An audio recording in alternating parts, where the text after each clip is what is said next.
¿Qué pasa, compañeros? Venga, vámonos. Vámonos con mi pickup. Estoy haciendo cosas de curro. Y es mi coche, pero no solamente es mi coche, o sea, es el coche de la empresa, lo tengo rotulado. O sea, inspectores de Hacienda. Es un vehículo industrial, ese coche está rotulado, en fin, ¿no? Lo utilizo, bueno, pues tengo vídeos cargando motos, en fin, ¿no? Es un coche de curro pero luego es, no sé, ya sabéis que tengo una Toyota Hilux, la más básica, y el modelo antiguo, no, bueno, intermedio, no es el más reciente, de segunda mano. Además, no la compré mal de precio, pero se nota que ha trabajado duro. O sea, está pintada de aquella manera, en fin, pero para lo que importante es el cómo va, de suspensión, de transmisión, de dirección, de tal. Ya sabéis que yo confío mucho en Cholo, que es el socio del motoclub de lectores de mis libros. Es un buen mecánico, él la revisó, me dijo, nada, o sea, ha trabajado en campo, pero está perfecta. Y luego, ¿qué queréis que os diga de las Toyota Hilux? O sea, son súper famosas en el mundo entero. Ahora mismo me acabo de volver de Irak, ¿no? He estado en Irak haciendo una nueva temporada de la ruta de Alejandro Magno. Y entonces he estado en el Kurdistán iraquí, en la parte norte. Más al sur no se podía bajar porque el calor era horroroso. O sea, no sé si se ven ahí las quemaduras que tengo. O sea, una cosa horrorosa. Pero el viaje interesantísimo, contenido muy bueno. ¿Y qué coche era el que se veía en Irak? Si tienes pasta, Toyota Land Cruiser. Y para currar, Toyota Hilux. Y si en un entorno tan hostil y tan difícil como es Oriente Medio y como es Irak, ese es el coche. No solamente les he visto por África, bueno, aquí es donde se suben los del ISIS y le ponen una ametralladora y listo. Es el coche de guerra perfecto. Entonces, Irak era territorio pick-up, o sea, pick-up por todas partes. Pero dentro de las pick-up, la que abundaba más que ninguna, la Toyota Hilux. Y entonces, ¿eso qué te quiere decir? Pues que es un coche duro, fiable, y es un coche de trabajo, es decir, es tosco. Pero tiene detalles como, por ejemplo, que tenga aquí un asidero justo en la ventanilla del conductor, pero no aquí, no, aquí. Es para agarrarte mientras estás ahí tan, ¿no? Entonces, yo estoy muy contento. Y, hombre, yo, por ejemplo, hasta ahora tenía dos vehículos, ¿no? Dos coches. Uno es el Land Rover Discovery 3 que me compré cuando todavía no era viajero en moto y tal. Tenía moto, pero bueno, era simplemente había aprobado las oposiciones a registrador de la propiedad, no tenía 40 años, estaba soltero, no tenía deudas y ganaba más dinero que me gastaba, entonces me compré un coche, ¿no? Entonces dije, pues que, mira, cuando pusieron el carnet por puntos, porque yo tenía un TT, yo tenía un Audi TT. Yo lo primero que me compré fue una moto, porque yo tenía, cuando estudiaba las oposiciones, mi padre me había regalado un coche segunda mano para que pudiera ir a cantar los temas, porque yo vivía en un refugio en el Ruedo de Chabela, allí con mi perro, encerrado. El que quiera saber cómo se preparan unas oposiciones, de las duras, de las largas, no de las duras son todas, no de las largas. El registro son 400 temas. Entonces, de las largas, tiene ahí el método de estudio de oposiciones en nomadatv.es. Oye, como el otro día me decía, es que no tiene secretos, hay que pelearse con los temas. Sí, claro, hay que pelearse con los temas, pero yo no me peleo con los temas, yo bailo con los temas. Y tengo vídeos en YouTube que demuestran cómo todavía, 30 años después, soy capaz de memorizarme un artículo del Código Civil. Oye, yo digo, el método de estudio lo tenéis en nomadatv.es. Oye, que no quieres pagarlo, a mí me suda la polla, tío. O sea, yo he aprobado mis oposiciones, que tú no quieres sacar tus oposiciones a bombero, a Policía Nacional, que no quieres contar con las herramientas que yo dispongo. Oye, es tu vida, a mí que me cuentas, yo no tengo por qué venderte nada. Yo te digo, mi método de estudio está ahí. No considero que sea el motivo fundamental para suscribirse al canal, a nomadatv.es, sí lo son los vídeos de viaje, como por ejemplo el programa de Irak, que eso no lo vas a ver en ningún otro sitio. Pues, pero oye, a mí es que yo ya he dejado de pelearme con la gente. O sea, oye, es que no me quiero suscribir, pero quiero por las oposiciones. Oye, pues tío, yo qué sé, sí que otro cantamañanas. De esos que suben vídeos de método de estudio sin haber aprobado unas oposiciones, que esa también es buena. O sea, ¿cómo puedes vender un método de estudio de oposiciones si no has aprobado unas oposiciones? O sea, cualquiera que se dedique a vender métodos de estudio infalibles de oposiciones tendría que ser notario por lo menos. No, un charlatán de feria. En fin, yo tengo un método, mi método a mí me ha funcionado y yo creo que le funciona a cualquiera, tanto para las oposiciones como para el grado de geografía e historia, como para cualquier carrera. Hombre, carrera de letras. Yo, pensamiento matemático me cuesta más. O sea, pero yo lo que es relacionar conceptos y memorizar frases y tal, siempre que tengan un sentido lógico, eso sin problemas. Después, hombre, el pensamiento, digamos, matemático, pues no lo he trabajado mucho, la verdad. He sido siempre refractario. Tenía que coger siempre a profesores particulares, porque si no, no había forma de aprobar. En fin, pero luego sacaba buenos exámenes cuando me ponía. Pero es que la matemática exige muchísima concentración. Bueno, pero esto es que me estoy desviando. Entonces, yo... me compré, yo cuando aprobé las oposiciones, pues me compré una BMW, la GS500, y me compré una Audi TT. Bueno, oye, pues era soltero, había aprobado las oposiciones, me había costado mucho trabajo, me habían robado el Ford Fiesta que me había regalado mi padre, un Ford Fiesta hecho polvo, de quinta mano. Pues me lo robaron Rubén Chabela y lo reventaron. O sea, le agriparon el motor. Y la moto tenía una GS500F, la Suzuki, la Gesita esta, la Suzuki de bicilíndrica, Naked, que esa moto se ha estado vendiendo, era súper sencillita, muy fácil, muy baratita de mantener, porque era una moto muy buena, la verdad. Yo tenía de la 3,5 de la XT, pasé a la Suzuki 500 y ya me pareció un salto cualitativo brutal. Claro, una moto que se ponía a 180, incluso el 190. Yo no corría tanto, pero tenía... era bicilíndrica, era una moto ya de carretera y yo con esa moto le disfruté mucho. Lo que pasa es que como no tenía dinero porque no estaba estudiante, la tenía, te robaban los retrovisores, pues no le ponían los retrovisores, como se roba tanto. Pues entonces yo la tenía un poco hecha polvo y también me la robaron allí en Robledo de Chabela. Entonces me quedé sin ningún tipo de vehículo y menos mal que aprobé. Y cuando aprobé las oposiciones, antes incluso de que me dieran un destino, recuerdo una cosa curiosa, y eso os lo voy a contar. Claro, yo aprobé las oposiciones y me dan el número 1 de registros y eso simplemente aparece en un papel de la gestoría que se encarga de estas cosas, ¿no? Entonces yo y tardé por lo menos 6 meses en tomar posesión de mi primer destino. Es decir, estuve 6 meses siendo registrador, con lo que se llama aspirante al cuerpo de registrador de la propiedad, porque no eres registrador hasta que no te dan el destino.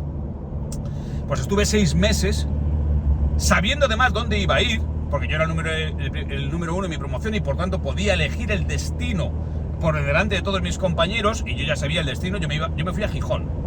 Yo empecé mi primer destino fue en Gijón. Un registro muy chiquitín de Gijón, pero en una ciudad. Mientras que mis compañeros, pues joder, se tenían que ir a Bande, se tenían que ir a Viana de Obolo, o sea, se tenían que ir... Claro, esta es una cosa que muchas veces no se sabe, ¿no? Pero los primeros destinos como registrador de la propiedad, te vas a registros que se llaman incongruos.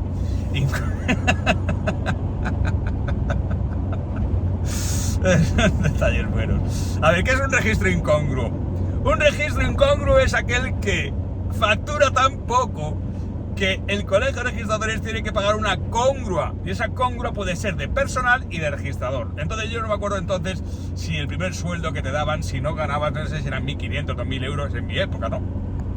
Entonces yo tenía un buen amigo en mi promoción, Cayetano, muy buen amigo, hace tiempo que no lo veo. Y él, pues no sé a qué registro lo mandaron, no sé. Y entonces me dice, joder, está haciendo las cuentas. No sé si fue Cayetano o fue Antonio. Sí, yo creo que a lo mejor fue Antonio Alcántara. Bueno, me dice, está haciendo las cuentas del registro y dice, y me salen 3.000 euros. Y digo, bueno, pues no está mal. Y me dice, no, 3.000 euros de pérdidas.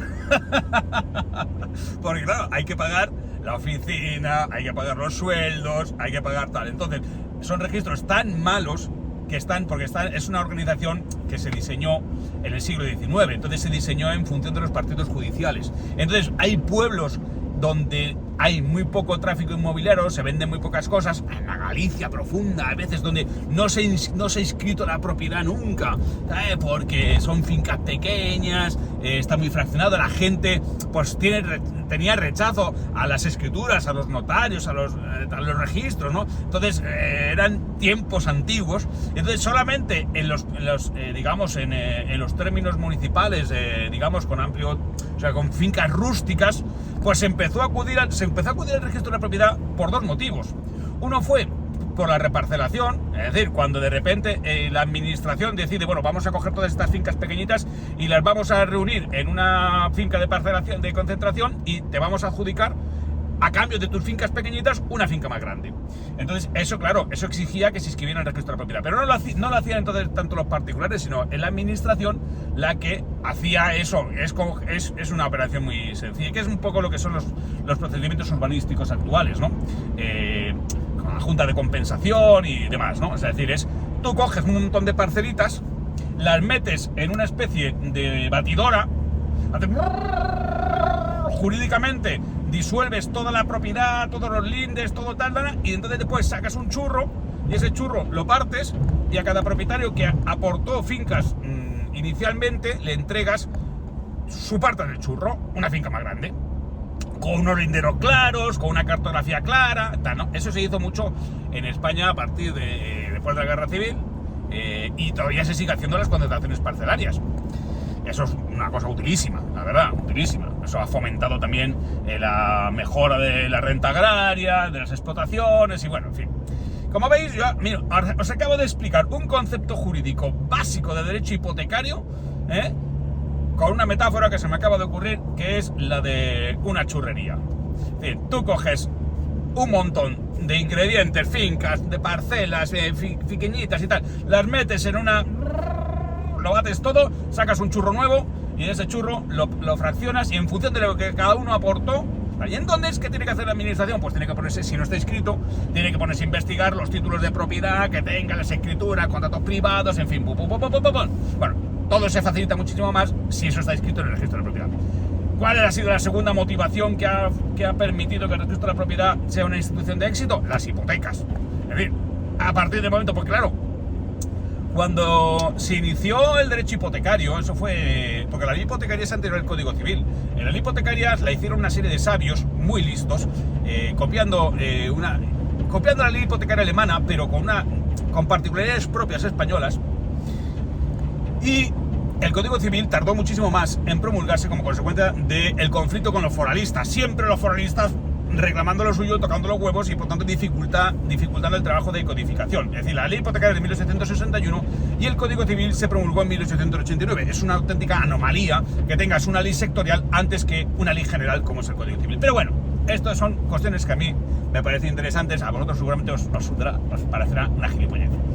Pero entonces, ¿esto qué significa?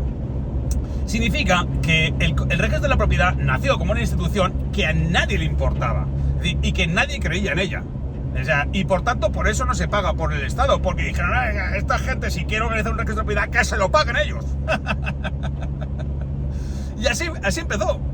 Y entonces se distribuyeron los registros en función de los partidos judiciales. Y por eso, pues en pueblos que en su momento tenían importancia, hay registro de la propiedad. Y ahí sigue. No sé, yo no he estado nunca en Bande, pero bueno, Bande, con todo el respeto por los de Bande, pero Bande tiene muy poca contratación inmobiliaria. Por tanto, cuando te toca ir como primer destino a Bande, pues vas allí a comer de los mocos. Bueno, me gustaría terminar con este tema del derecho hipotecario, porque es interesante. A ver, se me acaba de ocurrir. Cuando surgen las hipotecas, la hipoteca, en un principio, en España, era, digamos, un deshonor. Significaba que tú tenías una finca y la hipotecaba porque estaba a dos velas. Entonces era el rollo este de la nobleza esta que tenía propiedades pero no tenía dinero. Entonces que tú hipotecabas la finca para poder saldar tus deudas, para poder tener algo de dinero. Y entonces, pero no se contemplaba como un crédito de adquisición, se contemplaba como una garantía para devolver un crédito que te daban cuando ya tenías la finca. Claro, cuando empieza el desarrollo de la propiedad inmobiliaria en España, y esta mentalidad tan española que ha habido hasta ahora de comprarme mi propia casa, que yo os recomiendo no abandonar, porque al final cuando te jubilas, como no tengas una casa, un sitio donde caerte muerto, lo tienes más jodido. Bueno, pues entonces siempre tienes un activo. Bueno, y en los activos inmobiliarios en España ha habido crisis inmobiliaria, pero nunca valen menos de lo que costaron. O sea, la propiedad inmobiliaria en España siempre, siempre, siempre vale más. No de un año para otro. Cuando hubo la crisis inmobiliaria, la gente tenía que vender las casas por debajo de la hipoteca. Pero al final, ahora mismo, si tú miras cómo estábamos en el 2008, cómo estamos ahora, esos activos inmobiliarios han recuperado su valor, o gran parte de su valor. Bueno, ¿qué ocurre? Hay un momento histórico en el cual el crédito hipotecario deja de considerarse como una forma, como quien iba al Monte de Piedad a empeñar las joyas, pues empeñaban las fincas. Entonces las fincas se empeñaban con una hipoteca. Entonces la hipoteca se inscribía en el registro de la propiedad. Al principio había muy pocas hipotecas, porque solamente hipotecaban quienes tenían algo, fincas. Ahora bien, ¿qué ocurre? Cuando empieza a contemplarse la hipoteca como un medio de adquisición de la vivienda, ahí es cuando tiene un desarrollo espectacular. ¿Por qué? Bajan los tipos de interés, es decir, hay que pagar menos por el crédito hipotecario, y entonces tú lo que haces es compras una vivienda con la hipoteca, es decir, con el crédito que te dan por la propiedad, cuando no estaba diseñado para eso. La hipoteca estaba diseñada para que un tío que tenía una propiedad fuera al banco y le dijera: mira, tengo esta finca en Torrelodones y necesito pagar las deudas de lo que sea, te la doy en garantía.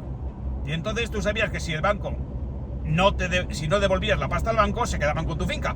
Pero cambia cuando le dices al banco: mira, quiero comprarme una casa en Torrelodones, y lo que voy a hacer es que tú me vas a prestar el dinero para comprar esa casa y yo te lo garantizo con una hipoteca. Eso es un cambio de mentalidad que ha...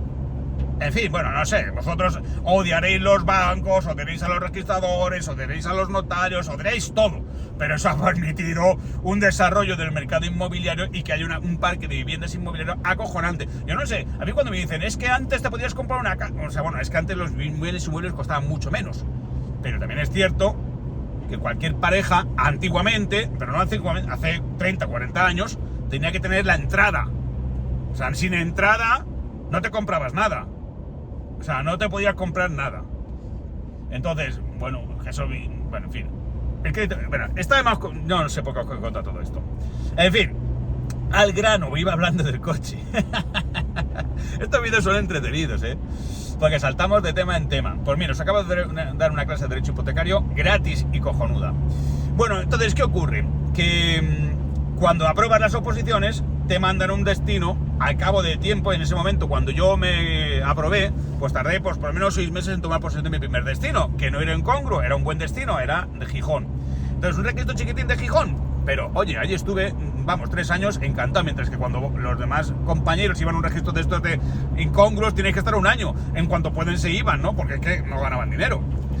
Entonces, hombre, era chungo eso de ser registrador y estar todavía por lo menos 1 año sin ganar pasta. Bueno, entonces que cuando a mí me dieron el título, pero ni siquiera el título oficial, sino el título, yo me fui al banco a pedir un crédito, porque mi padre me dijo: hasta aquí hemos llegado. O sea, yo te pago las oposiciones, hasta aquí hemos llegado. Ya eres un bigardo, has aprobado, ya te buscas, te pides tu primer crédito, ya tomas por culo. Me dieron unas condiciones del crédito, me cago en la leche, estuve pagando ese crédito, hijos de puta, no sé si fueron 12.000 euros. Cago en la leche, leoninas.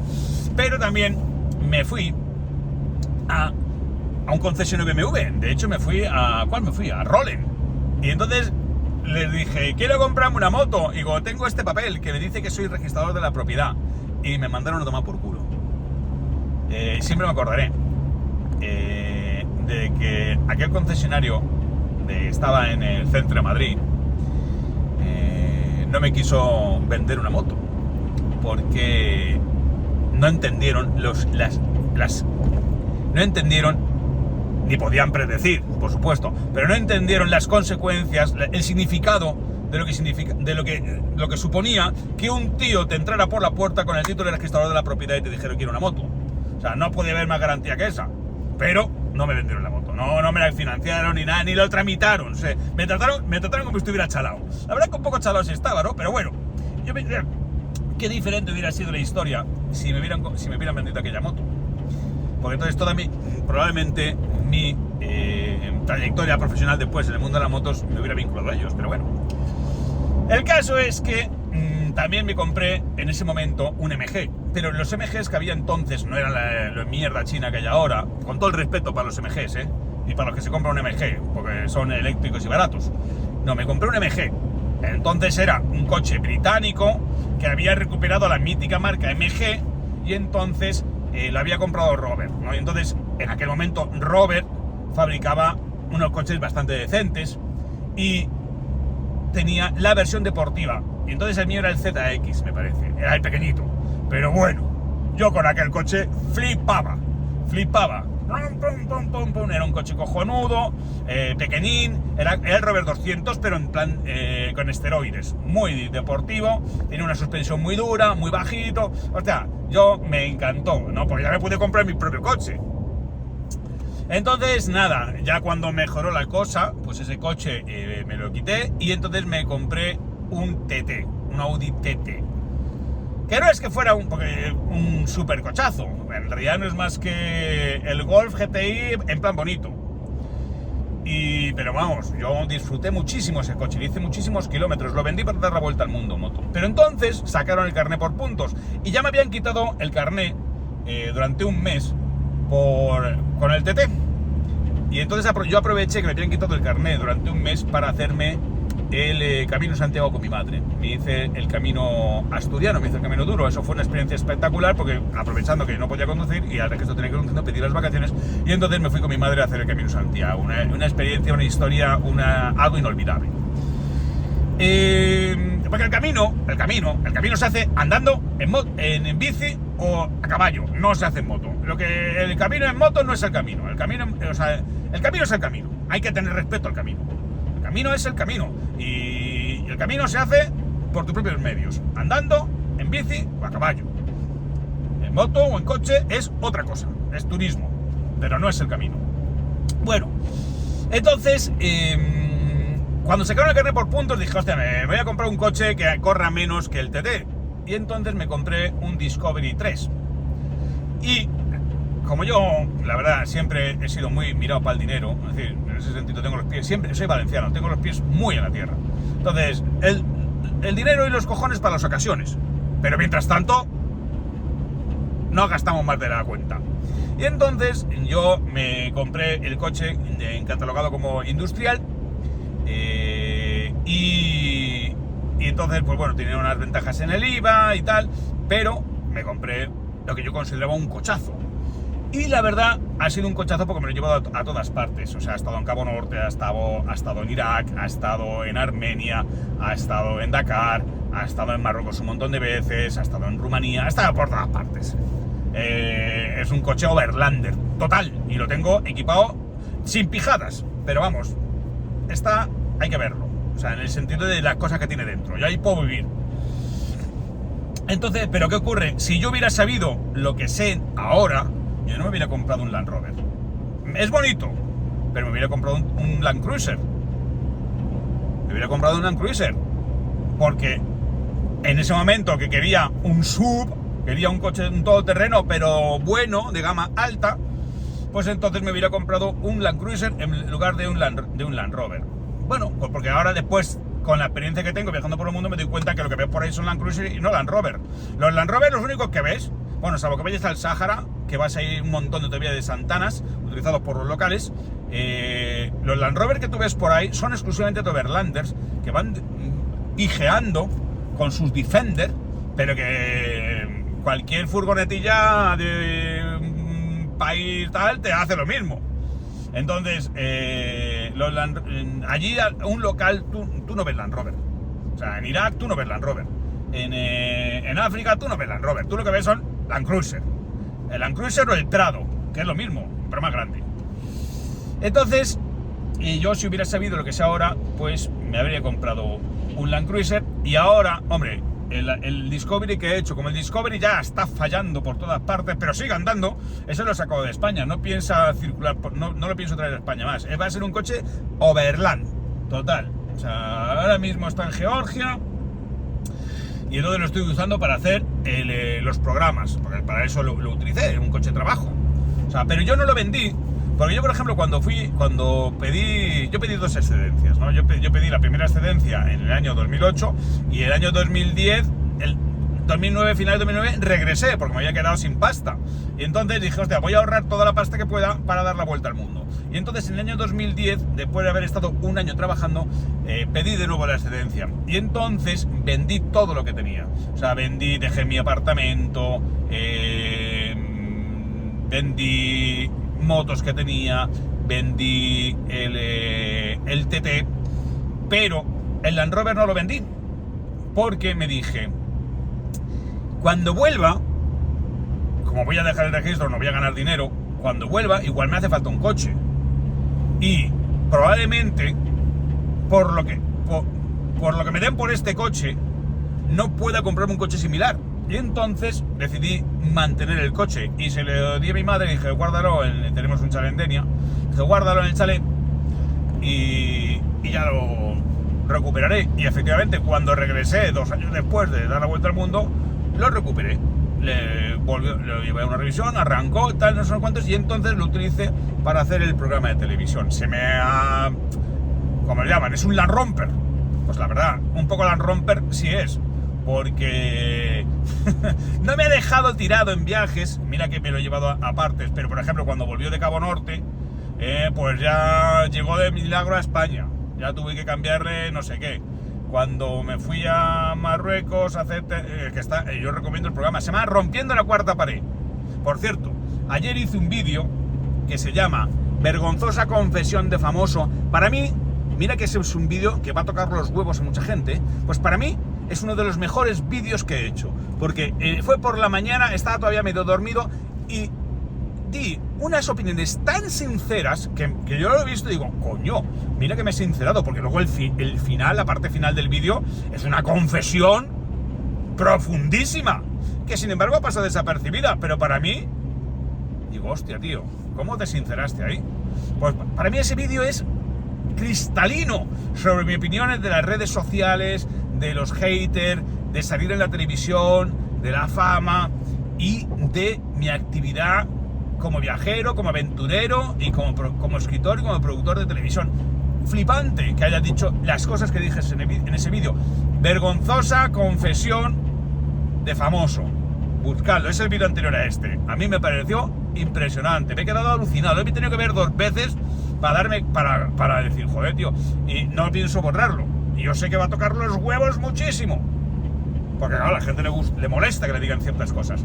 Pero bueno, tíos, es que hago los vídeos de media hora, porque luego me los reviso en la cinta de correr. Y si me duran media hora, me duran todo el tiempo que hago el entrenamiento. Y así, por ejemplo, cuando he visto el anterior, he flipado en colores con las cosas que dije. Pero bueno, oye, estos vídeos que podéis, no lo sé, escucharlos como podcast, lo que permiten es saltar un montón de temas y aprender de cosas, ¿eh? Hoy, por ejemplo, lo que os he contado de los del chip hipotecario ni lo sabíais. Y el sistema este de los registros incongruos no tenéis ni puta idea. Tú no apruebas registros y te pones a ganar pasta. No. ¿Qué cojones? Y por eso después es curioso como, claro, a los notarios les pasa lo mismo. Los notarios cuando aprueban tienen que irse también a registros, a notarías perdidas en lo rural. Y entonces ahí ¿con quién se juntan? Pues con los registradores de la zona, y de ahí salen muchas parejas mixtas. En fin, yo no voy a hablar de mis experiencias emocionales, sentimentales con gente del gremio.